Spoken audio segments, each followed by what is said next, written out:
I used to not be a fan of chocolate chip banana bread, y'all. But then I made this recipe and I fell in love.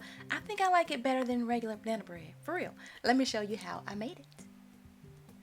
Okay, I got me some flour here. I'm gonna add in some baking powder, baking soda, salt, and cinnamon. Go ahead and whisk this all around. You can use a sifter if you want to, but I just use my little whisk. It works just fine. Whisk it until it's combined.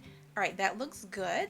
Now we're gonna move along to our wet ingredients. I have some room temperature butter. It's nice and soft. I'm gonna add in some granulated sugar and a little bit of light brown sugar. Dump that in there.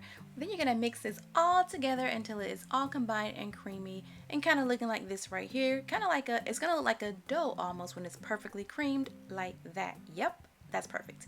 Okay, so now we can move along and we're gonna add in our eggs.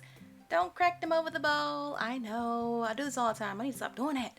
Okay, put your eggs in there. Add a little bit of vanilla extract. You can add different extracts if you want to. A little bit of walnut extract would be really good with this. I just did vanilla. We're gonna mix this all around just like that. And now we're just gonna add our dry ingredients into our wet ingredients. Stir that up with your spatula. No need to use a mixer here because we don't want to overdo it. And we're gonna alternate it with a little bit of buttermilk. You can also use whole milk. You just won't need to use, a lot of it if you're going to use whole milk. But go ahead and just repeat that until you have all that flour and all of that milk mixed in there. And here is how your batter will look once you have everything all mixed in, nice and fluffy.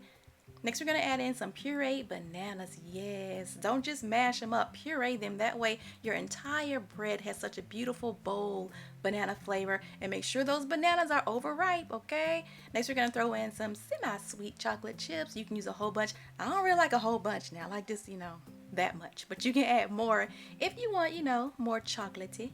And that's pretty much it. There's our batter. There's our beautiful chocolate chip banana bread. Go ahead and dump this into your prepared pan. Make sure that you grease and flour that pan because we don't want any sticking. Dump that right on into that pan. Once you have it all in there, give it just a little shake to kind of even everything out. And now, this is optional, but I like to sprinkle a little bit of chocolate chips on top just to make it look all pretty and stuff, but you don't have to do that if you don't want to. Okay, we are done. 325 for about 60 to 70 minutes. All right, once it come out, let it cool off in the pan. Take it out the pan, let it finish cooling, and now you are done. Go ahead and serve it up. It's good to go. It's so good, y'all. Oh my gosh, it is so good. Now, I like it when the top is kind of sticky like that, and yep, it got that sticky top. It's so moist. It's bomb. If you make it, let me know how you like it, okay? If you have any questions, leave them below. And don't forget to check out my other videos. Later.